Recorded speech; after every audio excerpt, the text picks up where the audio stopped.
Hey buddies, it's your girl AyChristene, and today we are checking out a video from Emirichu. Emirichu. Had a little burp bubble there. This is my Asian American identity crisis. Link for this video is in the description box below for you to check out. I'm actually very interested to seeing this video. I know that, I've had friends that, I have a friend that's Korean and the things that she had to go through. I've watched David Chang on Ugly Delicious talk about what it was like for him growing up in America, having a Korean family. And then, I know the biggest parallel that they shared was that, when it came to eating food and bringing food to lunch and how kids would judge you and things like that because of the foods that you would eat. Even on Twitter, I won't put this person out there because I don't know if they want to be put out there, but they did kind of this tweet and they asked other people of color and other Asians, what did it feel like for them growing up in this country, kind of having this kind of dynamic? And a couple of them shared that sentiment of being Asian, and as a child, when you have certain foods that your parents would make and you bring to school, and kids would judge you, saying that it smells, saying that it looks disgusting, oh, what are you eating, all this other stuff. Meanwhile, they're just eating seasonless Lunchables. The comparison is actually laughable. The fact that they're like, oh, this seasoned thing that you have looks disgusting, you're weird, you're gross, but I'm gonna eat this seasonless ham and cheese and cracker and I am the queen, It's just hilarious that that's the mindset. Racism is so stupid and people don't realize it. But anyways, well, there are people that realize it, but some of the people doing it don't realize their stupidity is what I'm trying to say. Nonetheless, link for this video is in the description box below for you to check out. I am very interested to hear her side and hear her part and see if it's stuff that I've heard before or can relate to. So yeah, let's get started. Today's topic is a bit more personal to me, and for a short while I thought maybe it wouldn't be entertaining enough to talk about. But I also know that there's probably a lot of people who can relate to my experiences growing up. So here we go. Let's talk about my Asian American identity crisis. I'm here for it. Quick summary on how I got here. My parents were immigrants who moved from South Korea to America in the 1980s to start a new life where they had my two older 80s brothers is a good time. And me. Oh, so baby. While my ethnicity is Korean, my nationality has always been American. Growing up, I always felt really distant from my Korean background. I'm not sure when it started, but for as long as I can remember, I've always felt kind of disconnected from it. It didn't really help that we lived in a super white area, so there weren't many other Koreans to talk to. And that causes that sometimes. My dad would always sometimes. be like, why don't you have more Korean friends? I don't know, Dad. You kind of didn't give me a whole lot to work with here. There's not, there's only, there's not even looking at that, it's hilarious that her father's like, how come you don't have more Korean friends? It's there's not a lot around here. Are there any around here? How would I find, Father, help me. How would I find them, Father? But even this number, this percentage, it's very, very low. It's just you didn't give me a lot to work with. That's funny. Kind of didn't give me a whole lot to work with. That's hilarious. I'd like to mention that despite growing up in an area with very little diversity, I was never bullied specifically for being Asian. Okay, Aside from that's the good. Occasional annoying microaggressions and Asian jokes. Harder to see since your eyes are so small. Nobody had small. ever gone out of their way to make me feel isolated from my race. Okay, Just making bullied it for clear other that reasons. This video has very little to do with bullying and more to do with my own internal struggles. Okay, all right, I understand. When I was in That's fourth good. grade, my music class was planning an end-of-the-year party, and our music teacher told us to bring in CDs so she could play our favorite songs. Okay. Now, I didn't own any CDs, and my older brothers were definitely not going to let me borrow any of theirs. Yeah, they're so not my mom appropriate. gave me a CD with Korean music to bring to class. I remember adamantly refusing to take it because I knew it wouldn't fit with anyone else's music, and nobody would be able to understand it. Okay. She insisted I bring it, and that you'll be introducing your classmates to something new.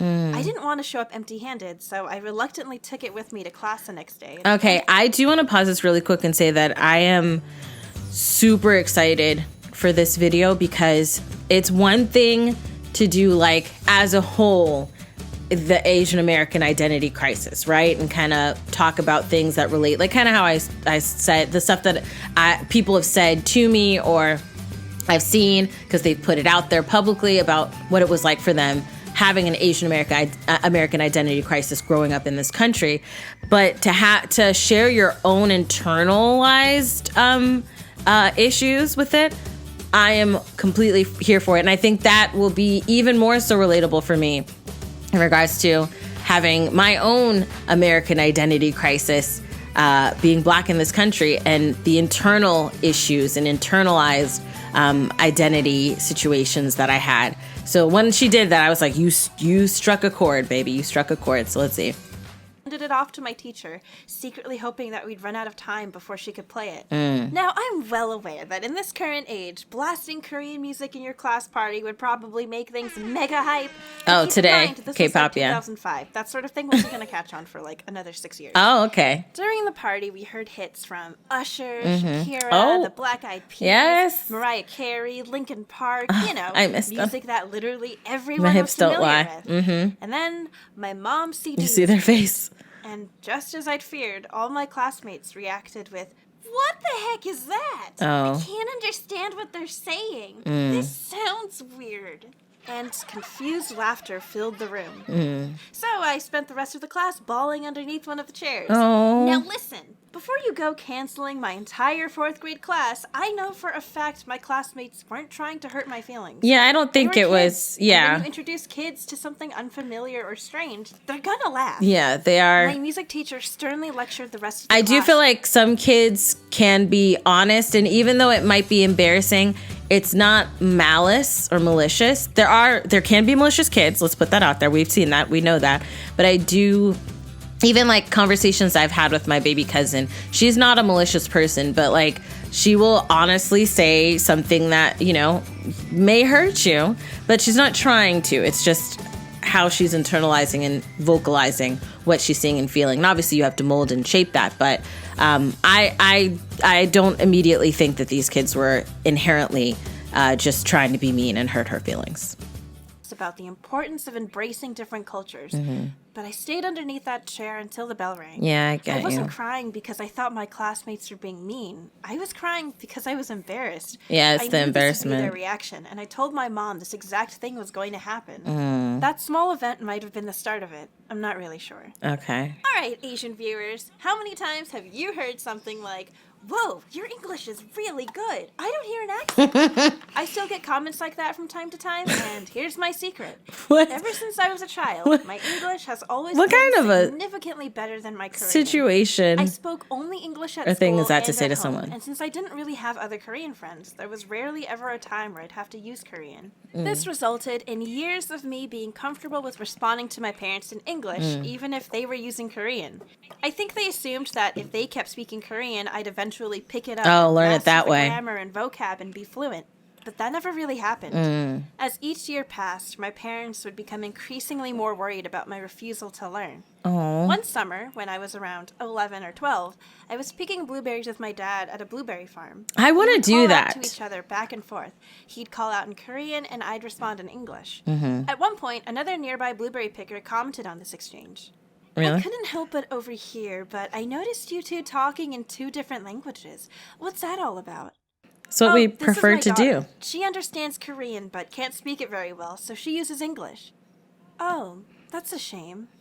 Shame. It's not too late for her to learn. Oh, okay. Well, a shame. How Ah. many languages do you know, lady? Oh. It bothered me a little that she called. It is. I like. Obviously, I would be offended if she said it's a shame. But I thought she was like saying it's a shame that, kind of shaming the daughter or shaming the father on speaking Korean. But the fact that she's shaming the daughter, I mean, she shouldn't shame anybody. This ain't your business, lady. Step out and go pick your blueberries. But I prefer that she's like, hey, it's a good thing if your daughter learns how to speak it. And I think the promotion of her learning her heritage and being more of a participant in her heritage is a better situation versus her being like, well, we're in America, speak English. I'm glad she wasn't like that to the father. So, which is something I've seen and heard a lot. Called it a shame. That wasn't the first time I'd heard that, and it most certainly wasn't going to be the last. Whether it was people from church, my grandparents, other Korean relatives, or my own parents, my inability to properly speak Korean was oftentimes referred to as a shame. I knew my parents felt embarrassed every time they had to explain to someone that I only used English, And truthfully, I was really embarrassed too. But I was hesitant to speak Korean because I was worried that I'd make a fool out of myself from screwing up. But because I didn't try, I never got better, which turned into this vicious cycle of I hate cycles. With every new birthday, the window of time for how bad I could be at Korean felt like it was getting shorter and shorter. Oh, dear. And the weight of shame and dishonor felt heavier and heavier. Ever since I was a kid, I put dishonor a lot on of you, energy dishonor into on your spelling and cow. reading comprehension. The lowest grade I ever got on a spelling test was an 88% in like 4th grade, and I cried that day. I prided myself on being a proficient. The reason I laugh, because I mean that I remember being a stickler on being able to be good at things, and I remember when I failed on a spelling bee at school on the word Wednesday, because that tricky weird D that just is there. It's Wednesday. I ain't gonna try to say it out. But anyways, spelling it, I messed up and I cried because I was like, I felt so stupid, all of this other stuff. So I laughed because when she had that moment where she got an 88, a B, nearly an A, and cried, it takes me back to days where I was kind of like that as well. Which, hey, you live and you learn. Avid reader. I needed to be excellent at all things English-based because I didn't know how to be good at the other language I was supposed to know. Okay. Don't get me wrong, I genuinely loved to read and write, but I think subconsciously I wanted to separate myself from my Korean roots as much as possible. And I also think, subconsciously, that the fear of shame eventually turned into resentment. Oh, dear. As a kid, I hated understand visiting Korea, and I dreaded the annual family trip because it only further reminded me of how out of place I was every time I went, especially amongst my Korean-speaking relatives who I couldn't really hold a conversation with. Oh. I hated talking to my grandparents on the phone because they knew that all I knew how to say was 할머니, 할아버지, 안녕하세요, and 네, and every time they'd go, 아이고, 우리 은혜 한국말 Your Korean has gotten so much better. And I knew they were just saying that out of pity. That's Come nice, on, though. Gramps, you don't have to lie to me like Oh, that. but that's nice. Man, it was embarrassing. The resentment went past just I see not that wanting she to cut use it. the language. I convinced myself that I didn't like Korean food. That I thought, I freaking love and it's hilarious. We were just talking about me, Charlie, and Jazzy. We were talking about Korean food 2 days ago. Hold on. Go. I love bibimbap. Okay, where's it? Where's the food? It went away. Hold on. I gotta pause it on the food. There we go. All right. I love bibimbap, and I love Korean wings. So good. They have this thing, which any of my Korean listeners, or not listeners, you're watching too, so audience members, let me know. There's this they're kind of like, they're not really dumplings, right? And so you're gonna have to tell me what they are. My friend let me try it once, and it was so good, and I loved it. So it was like, it's made out of rice, and it's like, they look like kind of like tubes. They're like this long. It's like a dumpling, but it's not, and it's very chewy, and it's really, really delicious. It's really good, and let me know what that is, what that's called, so I can properly order it. I don't know. I know bibimbap. That I love that. In the stone, you get in the stone. You got the egg on top. You got your meat and veggies, and you get your sriracha, pour it in, poke the egg, mix it up, and eat it. It is so good. Watering. But I gotta see if the Korean restaurant that's it's not even close. It's like there's one that's closer to me, but they don't have good Korean wings. Like they have just fried chicken. They don't have the wings. I don't know why. This one that's closer, I feel like is a little bit more Americanized because they like really try to, kind of blend in. But I like authentic Korean food, like from the people in Tampa. And they deep in Tampa, excuse me. And they have they are playing Korean soaps most of the day. And it's just, when I go there, I'm like, this is nice. I want to go to Korea, but I feel like it's really good to experience other cultures and kind of soak them in, sit in an authentic restaurant, not by people who's trying to fit into America. They're just trying to share their roots with people and let them enjoy it. And I think it's wonderful to sit there and just take it in and eat the food.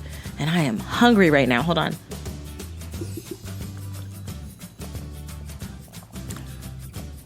Okay.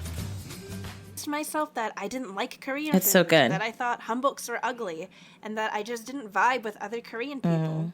Sometimes I even felt envious of other Koreans, particularly the ones who grew up similar to me but seemed completely different. Oh, okay. My dad's a pastor with a lot of Korean pastor friends, meaning I often met other pastors' kids who were all super in touch with their Korean background, super involved in their church life, and were usually musically gifted in some way. I happened not to religious, be none not of these a passion for things, music, and it sex, or sort of Korean. felt like that meant there was nothing for my parents to be proud of in Aw, comparison. baby. Like, My kid is in the honors program at school and is set to go on their 4th mission trip this summer. What's your kid been up to? she likes to draw. Been doing lots of that. Oh, like fashion design? Oh, that's beautiful. Animation for a potential career in Disney? No anime. Oh. Yeah, I know. A lot of people told me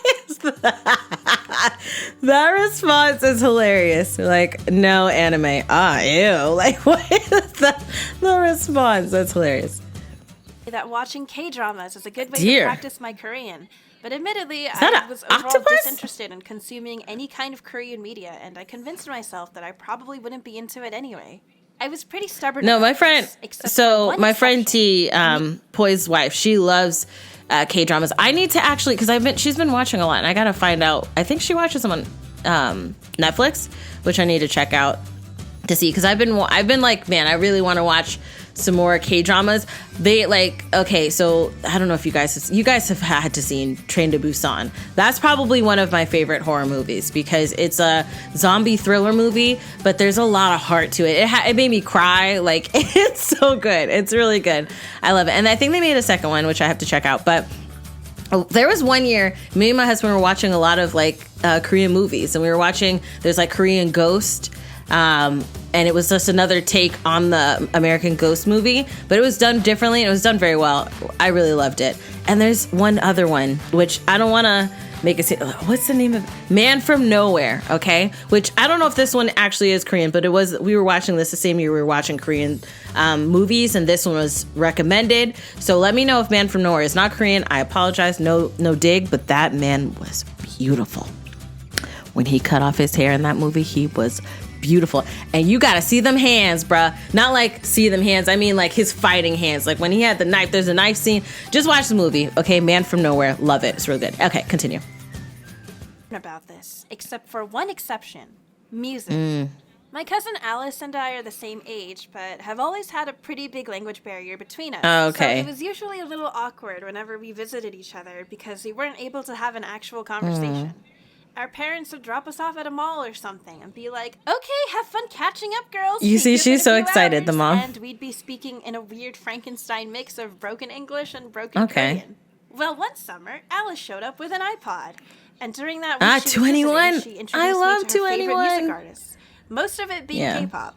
We'd share her earbuds during long car rides, and she'd play music on her phone speaker at night when we couldn't That's fall good. asleep. We didn't really need to have long, extensive conversations. We'd just And jam vibe. out to her favorite songs, Vibe. and it was a great Yes. way for me to connect Yes. with her without the need to awkwardly stumble through a language barrier. That's probably I love- one of CL my is fondest super memories cool, of my bruh. cousin. And after she left, that's when I first started listening to Korean music for the first time Okay, in my life. she opened and up- as ridiculous and silly as it probably sounds, it was one of the only things that kept me somewhat connected to my No, Korean it's fine. identity. Find it wherever you can. Did I understand any of the words? No, of course not. But I didn't feel ashamed about not understanding because I didn't have to in order to enjoy it. Also, Google was great for looking up Okay, translations. makes sense. You want to hear about one of my biggest What? regrets? I think the worst thing I've ever said to my dad was in high What? school when we were having a huge argument and I told him, I wish I had white parents. No. I know it sounds silly, but I really broke his heart that day. No. And even though I was angry from feeling suffocated and trapped by sheltered parenting, I failed to recognize that raising 3 very Americanized children in an unfamiliar country must have been difficult. Extremely difficult. I regret every time I've ever called myself a Twinkie or whitewashed, as if it was something to be proud about and not a totally obvious proclamation of my insecurities. It wasn't like I woke up one morning and decided, I don't want to be Korean anymore.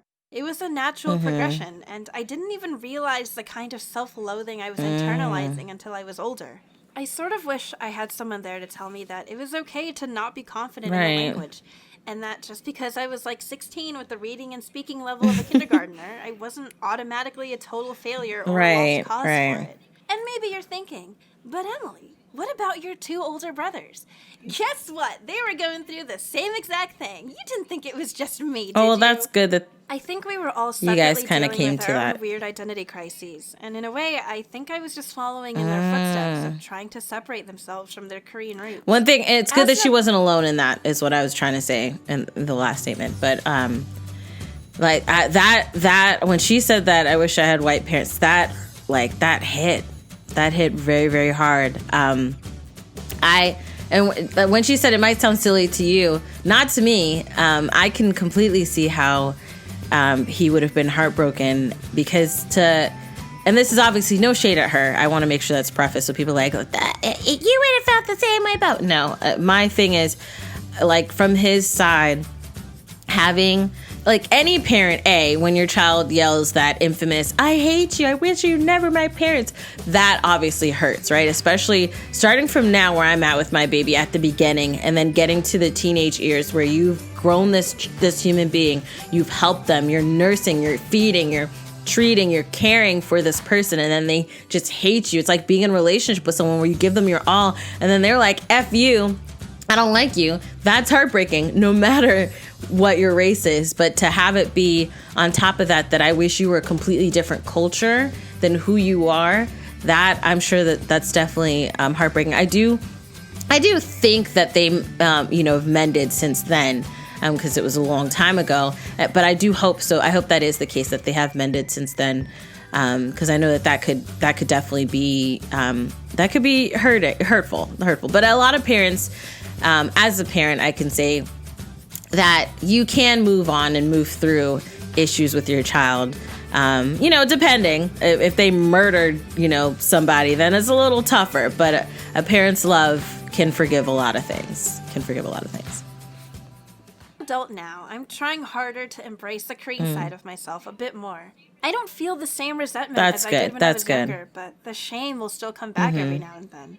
I get excited to visit Korea now, but when I do go, I'm quickly reminded of how much of a foreigner I am, and I get a little self-conscious, especially if I'm with my parents and strangers get super confused with the language disparity between us, and then my parents get self-conscious because then they're questioned with, why did you teach your kid Korean if you're both Korean? Right. No bueno feelings all around. I remember the last time I visited Korea, I was walking around with my brother Josh, and we kept noticing that older people would just keep staring at us. I asked, why do they keep staring at us? And he just went, it's because they know we're not from here. Like, maybe they could tell we were Korean, but, like, super off and not right. They could smell the filthy American influence Disgusting. on us or something. I don't know. I also feel like older Koreans just really like to stare for no reason. My oldest brother Sim told me that when he had to deal with the old person staring thing, he'd just stare right back at them until they got uncomfortable. But I don't really have balls to do that myself. He looks like Saitama every time she draws him. Ever since my parents moved to Korea a few years ago, the need to use any Korean has been completely removed from my daily life. And it kind of feels like the language barrier gets a little bigger every time we talk and limits how much we can talk about when we catch up. The easy answer would be to just get better at Korean, and I agree, I should. But I found that it's a lot easier to learn and retain a language when it's something you're interested in learning, rather than something that'll make you feel like a failure if you don't progress as quickly it's not as healthy. You should.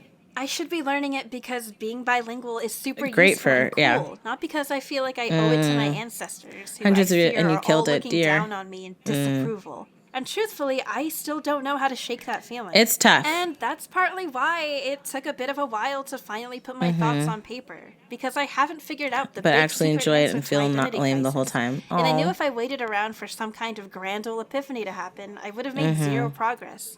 I know there's probably a whole bunch of people watching who have I'm sure this is experienced or highly are relatable, experiencing yes. something similar. And if you are, you aren't alone. You aren't a failure or a race traitor for not knowing your parents' native language or struggling to connect with the culture. Of course, I don't mean to say, give up, it's hard. I think celebrating... with learning the language, I do think that it is going to take time because she does still hold a lot of guilt for not knowing it. So when she goes to know it, there's a lot more weight on it. So if she makes a mistake, she's super hard on herself, So I think once she becomes more comfortable in not being great or perfect at it, I think it'll be easier. But that'll just take time. It just takes more practice and just getting used to it and With that, I completely understand in regards to being of a Jamaican heritage and not being able to properly do a Jamaican accent at times. Growing up, that was hard. Like, because a lot of people like, oh, you talk like you're white. You talk like you're white, which was a very hard thing to deal with as a kid growing up. And we're not going to go into all of that right now. But when it came to like how my cousins could, speak patois with a great accent and not sound white while they're doing it, you have this disparity. You feel like I have felt at time, even growing up, like, okay, maybe I'm not a good enough Jamaican, maybe I'm not good enough to speak it with the proper accent and not sound like I'm, messing up my people, Now it's not so bad. I can say phrases and stuff like that and it's fine. Even Charlie was making fun of me the other day about how I say patty. So it's different. It takes time. That's what it just takes time. And you being comfortable with not being perfect at it. The shame and that guilt, it's going to take time to shake, but you just got to keep pushing. The different cultures that make up the facets of who you are is important. But I also recognize that it's easy to get discouraged when you grow up in an environment that makes you doubt yourself. If I could go back and talk to a younger version of myself, I'd tell her to not let the resentment and fear of shame hold her back. Yes, keep trying, boo-boo. But, like most things, it's a lot easier said than for sure. done. She is so happy to be finally done with this video. Cute. This is so adorable. So adorable. But yes, like I said, growing up for me, it was something similar in regards to the crisis of who you are, your heritage, your culture, your people, and then your environment. And a lot of the times for BIPOC is what they call, it's Black, Indigenous, people of color, it's they can clash. Your environment can clash with your culture, your heritage, and who you are as a person. And it can be one-sided, where it's your environment completely attacking those things. Or it could be both sides, where your culture, because of some of the things that you like, can attack you, and your environment can attack you, and you just feel like you don't really fit in anywhere, and it can be harsh. It can be very detrimental, I think, for a child to have so many things up against their character, who they are as a person. I think it makes it difficult to find out who you are or value who you are. So like one of the things that she was saying in regards to, it growing into resentment. That's something that I have dealt with, resenting, because you feel like, okay, I'm not, like I was trying so hard to fit in, right? But it's not really working. It's not really working. So you start to build up a resentment. It's definitely something that I had a conversation with my husband with the other day in regards to how I want to raise my daughter, because I don't want her to go through things that I went through. Which you can only protect from so much. But I do want that if she is presented with a similar situation, any similar situation to what I dealt with when I was growing up in regards to identity and culture and crisis and environment, all of that, I want her to be better prepared and to love who she is. So that way, when that stuff happens, she doesn't internalize it like I did. I want her to be able to be bold and stay strong in who she is and have that strong mindset and not feel like she's a failure to anybody because she's not 100 where everybody else is at, So this is something, even though I'm not an Asian American, this identity crisis is something that I can completely relate to. And I think a lot of people can, and I hope that her video helped make you understand that you're not alone. There are a lot of people who go through these things or who have went through these things, and just be patient with yourself. Don't be so hard on yourself if you are not perfect. Don't be hard on yourself if you're not perfect, and just keep it moving. Keep it moving. You can learn those things. If you're Asian American or Hispanic American or something else American that your heritage speaks another language and you don't speak it perfectly, don't be hard on yourself. Just learn it, take your time, and F everybody else who's treating you badly otherwise, okay? But yes, let me know your thoughts down below in the comment section. Is her story something you can relate to in any facet? Let me know down below. If you like the video, check out the link in the description box below to support Emily. If you like this video, hug the like button. I love you guys as always. And until next time, buddies. Toodles.